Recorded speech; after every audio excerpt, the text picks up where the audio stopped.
2 Chroniques 8.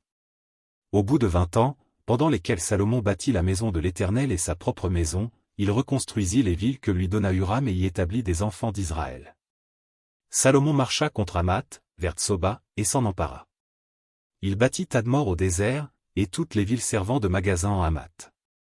Il bâtit Beth-Horon la haute et Beth-Horon la basse, villes fortes, ayant des murs, des portes et des barres, Balat, et toutes les villes servant de magasins et lui appartenant, toutes les villes pour les chars, les villes pour la cavalerie, et tout ce qu'il plut à Salomon de bâtir à Jérusalem, au Liban, et dans tout le pays dont il était le souverain.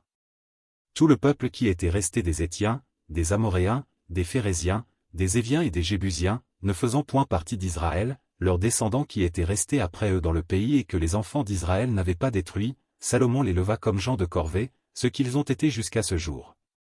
Salomon n'employa comme esclaves pour ses travaux aucun des enfants d'Israël, car ils étaient des hommes de guerre, ses chefs, ses officiers, les commandants de ses chars et de sa cavalerie.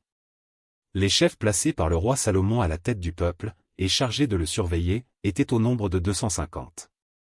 Salomon fit monter la fille de Pharaon de la cité de David dans la maison qu'il lui avait bâtie, car il dit, « Ma femme n'habitera pas dans la maison de David, roi d'Israël, parce que les lieux où est entrée l'arche de l'Éternel sont saints. » Alors Salomon offrit des holocaustes à l'Éternel sur l'autel de l'Éternel, qu'il avait construit devant le portique. Il offrait ce qui était prescrit par Moïse pour chaque jour, pour les sabbats, pour les nouvelles lunes, et pour les fêtes, 3 fois l'année, à la fête des pains sans levain, à la fête des semaines, et à la fête des tabernacles. Il établit dans leurs fonctions, telles que les avait réglées David, son père, les classes des sacrificateurs selon leur office, les Lévites selon leur charge, consistant à célébrer l'Éternel et à faire jour par jour le service en présence des sacrificateurs, et les portiers distribués à chaque porte d'après leur classe, car ainsi l'avait ordonné David, homme de Dieu. On ne s'écarta point de l'ordre du roi pour les sacrificateurs et les Lévites, ni pour aucune chose, ni pour ce qui concernait les trésors. Ainsi fut dirigée toute l'œuvre de Salomon, jusqu'au jour où la maison de l'Éternel fut fondée et jusqu'à celui où elle fut terminée. La maison de l'Éternel fut donc achevée.